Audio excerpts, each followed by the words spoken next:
حضرت مولا کائنات سبحان اللہ باب مدینۃ العلم دیکھیے گا کیا بیان فرمایا، خاص طور پہ جو بڑا دعویٰ کرتے ہیں کہ ہم مولا علی کے ملنگ ہیں، ہم سارے کرتے ہیں، ہمیں سوچنا چاہیے کہ مولا علی نے اپنی زندگی کیسے گزاری تھی۔ آپ فرماتے ہیں میں نے حضور علیہ الصلوۃ والسلام سے سنا، قال رسول اللہ صلی اللہ علیہ وسلم اذا فعلت امتی 15 خصلۃ حل بها البلاء۔ آقا کریم علیہ السلام ارشاد فرماتے ہیں کہ اے علی یاد رکھنا، جب میری امت کے اندر 15 قسم کی بیماریاں پیدا ہو جائیں گی، 15 قسم کی بیماریاں، اب ان میں سے استغفر اللہ یہ ساری کی ساری ہمارے اندر موجود ہیں۔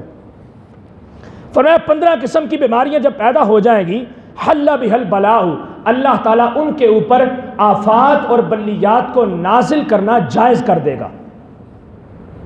وہ لوگ ابتلا کا شکار ہو جائیں گے، بیماریاں ہوں گی، مصیبتیں ہوں گی، آفات ہوں گی، زلزلے برپا ہوں گے، فصلیں تباہ ہو جائیں گی، مال ہلاک ہو جائے گا، اولاد نافرمان ہو جائے گی۔ یہ کوئی چھوٹی چیزیں نہیں ہیں، یہ بڑی چیزیں ہیں۔ تو فرمایا کہ 15 قسم کی بیماریاں، فقیلا کہتے ہیں کہ عرض کیا گیا یا رسول اللہ ما ہن، وہ کون سی ہیں؟ قال حضور نے فرمایا اذا کان المغنم دبلا، جب مال غنیمت کو دولت سمجھا جائے گا، یعنی کہ وہ چیز کہ جس کو رب کے مخلوق کے اوپر خرچ کرنا ہے، اس چیز کو لوگ اپنی ملکیت سمجھنا شروع کر دیں گے، زکوٰۃ نہیں دیں گے، صدقہ و خیرات نہیں کریں گے، زکوٰۃ آنے سے پہلے بینک میں سے سارا پیسہ نکال کے گھر رکھ لیں گے، غریب ان کو تلاش کرنے سے بھی نظر نہیں آئے گا، نہیں بندہ نہیں سانو لبدا کوئی بھی، ذرا آنکھیں کھول لیں تو بندے مل جاتے ہیں۔ فرمایا پہلی ان کے اندر بیماری کان المغنم دبلا، مال غنیمت کو وہ لوگ دولت سمجھنا شروع کر دیں گے۔ نمبر 2 والامانۃ مغنما، اور امانت کو مال غنیمت سمجھنا شروع کر دیں گے، اور مال غنیمت کو جو ہے وہ جب چاہیں استعمال کیا جاتا ہے۔ فرمایا کہ لوگ ان کے پاس امانت رکھیں گے اور وہ امانت میں سے اپنی مرضی سے کھائیں گے، بعد میں امانت واپس نہیں کریں گے، خیانت کریں گے، یہ منافقت کی بھی علامت ہے۔ نمبر 3 والزکاۃ مغرما، فرمایا کہ زکوٰۃ ادا کرنا ان کے اوپر بھاری ہو جائے گا۔ وہ شداد تھا نا، قارون کے خزانے بڑے زیادہ تھے، قارون اور شداد کے۔ جناب موسیٰ علیہ السلام نے کہا زکوٰۃ دو، اس نے کہا کتنی؟ فرمایا اللہ رب العزت نے لاکھ کے پیچھے 2.5%، 40واں حصہ جو ہے وہ مقرر کیا ہے۔ اب جس وقت وہ 40واں حصہ نکالا گیا نا تو پہاڑوں کی مانند وہ مال بن گیا اور اس کا دل بے ایمان ہو گیا، میں تو نہیں دوں گا، حالانکہ اس کو نظر آ رہا ہے کہ باقی جو بچا ہے وہ اس سے بھی کئی گنا زیادہ ہے، لیکن صرف یہ کہ میں اس کو لوگوں کے اوپر خرچ کروں، اس کے دل کو ہول پڑنے لگے، کہا میں نہیں دوں گا۔ اللہ رب العزت نے جناب موسیٰ سے کہا اس کو بولیں چلو تم 1000واں حصہ دے دو، 40واں نہ دو، 1000واں حصہ دے دو۔ جب 1000واں حصہ نکالا گیا تو وہ بھی پہاڑوں کی مانند ہو گیا، 70 اونٹ اس کے خزانوں کی چابیاں اٹھاتے تھے، اتنی دولت اللہ نے اس کو دی۔ کیا کیا اس نے دولت کو؟ فرمایا جب اس نے اس طرح سے نافرمانی کی، ہم نے سارے کا سارا مال، اس نے جناب موسیٰ علیہ السلام کے اوپر تہمت لگانے کی کوشش کی کہ کسی طریقے سے میں اس چیز سے بچ جاؤں، اس وجہ سے یہ بھی حقوق العباد میں سے چیز تھی۔ اللہ تعالیٰ نے فرمایا کہ ہم نے سارے کا سارا مال اکٹھا کر کے اس کے سر کے اوپر لاد دیا اور اس کو زمین کے اندر دنسا دیا۔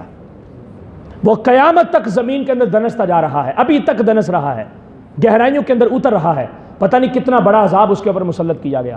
تو فرمایا کہ زکوٰۃ ان کے لیے بوجھ بن جائے گی۔ نمبر 4 وَأَطَاعَ الرَّجُلُ زَوْجَتَهُ وَعَقَّ أُمَّهُ، فرمایا کہ مرد اپنی بیویوں کی پیروی کریں گے اور اپنی والدین کی نافرمانی کرنا شروع کر دیں گے، بیوی کو ترجیح ملے گی، والدین کو پیچھے چھوڑ دیا جائے گا۔ پھر وَبَرَّ صَدِيقَهُ وَجَفَا أَبَاهُ، اپنے دوست کے ساتھ تو وفا کی جائے گی لیکن باپ کے ساتھ بے وفائی ہوگی، دوست کے ساتھ وفا ہوگی اور باپ کے ساتھ بے وفائی۔ آگے وَارْتَفَعَتِ الْأَصْوَاتُ فِي الْمَسَاجِدِ، فرمایا کہ تان و تشنیع کی آوازیں مسجدوں کے اندر بلند ہو جائیں گی۔ یہ صبح بھی میں نے مساجد کے آداب میں اس چیز کو بیان کیا تھا، ایک دوسرے کے اوپر آوازیں کسی جائیں گی، لوگوں کو سکون سے بیٹھنے نہیں دیا جائے گا، لوگوں کو متفرق کرنے کی کوششیں جاری ہوں گی اس طرح سے۔ پھر فرمایا وَكَانَ زَعِيمُ الْقَوْمِ أَرْذَلَهُمْ، اللہ تعالیٰ ایسے لوگوں کے اوپر ذلیل حکمرانوں کو مسلط کر دے گا. جب یہ بیماریاں آ جائیں گی تو یہ بھی ان کے اوپر ایک عذاب کی شکل ہوگی کہ ذلیل اور رذیل قسم کے حکمران ان کے اوپر مسلط کر دیے جائیں گے. اس کے بعد فرمایا کہ وَأَكْرِمَ الرَّجُلُ مَخَافَةَ شَرِّهِ، اگر کسی کی عزت کی جائے گی تو اس کے شر سے ڈرتے ہوئے عزت کی جائے گی، اس کے شر سے ڈرتے ہوئے عزت کی جائے گی، اور عزت کا کوئی مقصد نہیں ہوگا. نمبر آگے فرمایا وَشُرِبَتِ الْخُمُورِ، شراب پینا عام ہو جائے گا. وَلُبِسَ الْحَرِيرِ، ریشم پہننا عام ہو جائے گا، مرد جو ہیں وہ ریشم پہننا شروع کر دیں گے. فرمایا وَاتُّخِذَتِ الْقَيْنَاتُ وَالْمَعَازِفُ، آقا کریم علیہ السلام ارشاد فرماتے ہیں کہ جن چیزوں سے اللہ رب العزت نے بندوں کو منع کیا ہوگا وہ لوگوں کے درمیان عام ہو جائیں گی، اور گھروں کے اندر گانے بجانے والی لونڈیاں گھروں کے اندر پیدا ہونا شروع ہو جائیں گی. اب ہمارے گھروں کے اندر ایسی چیز تو نہیں ہے، لیکن دوسری صورت موجود ہے اس کی کہ ٹی وی ہمارے گھروں میں ہیں، فلمیں چلتی ہیں، اسٹیج ڈرامے چلتے ہیں، اور جناب وہاں پہ عجیب و غریب قسم کی چیزیں جو ہیں وہ دکھائی جاتی ہیں. کیا ہو رہا ہے؟ بہنوئی کا سالی کے ساتھ ریلیشن، جی، بانجے کا مامی کے ساتھ ریلیشن، بتیجے کا چاچی کے ساتھ ریلیشن. کیا نہیں ہوتا یہ ڈراموں میں؟ تو یہ کیا ہے؟ اسلام نے اس کی اجازت دی؟ یہ کیا دکھانا چاہتے ہیں ہمارے معاشرے کو؟ پھر آخر کار کیا ہوتا ہے؟ حرام رشتے کو پانے کے لیے شوہر اپنی بیوی کو طلاق دے دیتا ہے. طلاق کا درس دیا جا رہا ہے. ایکشن لے ان چیزوں کے اوپر. اپنے بچوں کو یہ چیزیں مت دکھائیں. ہمارے گھروں کے اندر خرابی کے اسباب میں سے سب سے بڑا سبب یہ ہے کہ ٹی وی، کیبل ڈش اور سوشل میڈیا، موبائل وغیرہ، اس کو ہم جو ہے وہ منفی پہلوؤں کے لیے استعمال کرتے ہیں. تو اس طرح سے فرمایا کہ گھروں کے اندر لونڈیاں ناچیں گی.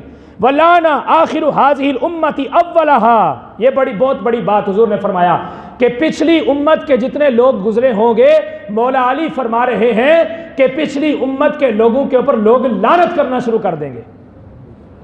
صحابہ کے اوپر بھونکا جائے گا، اہل بیت اطہار کے اوپر بھونکا جائے گا، امت کے نفوس قدسیہ کو طعن و تشنیع کا شکار کیا جائے گا، اور بڑے لوگوں کی عزتوں کو نیلام کیا جائے گا.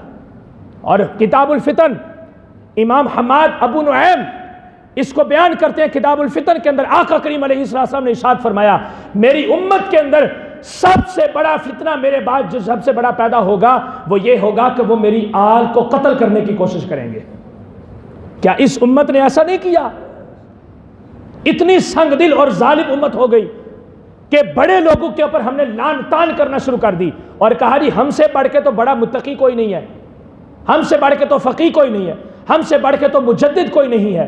پھر فرمایا، آیت مولا علی فرماتے ہیں اس کے بعد فَلْيَرْتَقِبُوا عِنْدَ ذَلِكَ رِيحًا حَمْرَاءَ أَوْ خَصْفًا وَمَسْخًا. آقا کریم علیہ السلام ارشاد فرماتے ہیں جب یہ چیزیں قوم کے اندر عام ہو جائیں گی تو سرخ آندیاں چلیں گی، خون عام ہو جائے گا، اور ایسے لوگوں کو اللہ رب العزت مسخ فرما دے گا. ان کا کوئی نام نہیں ہوگا، نام و نشان مٹا دیا جائے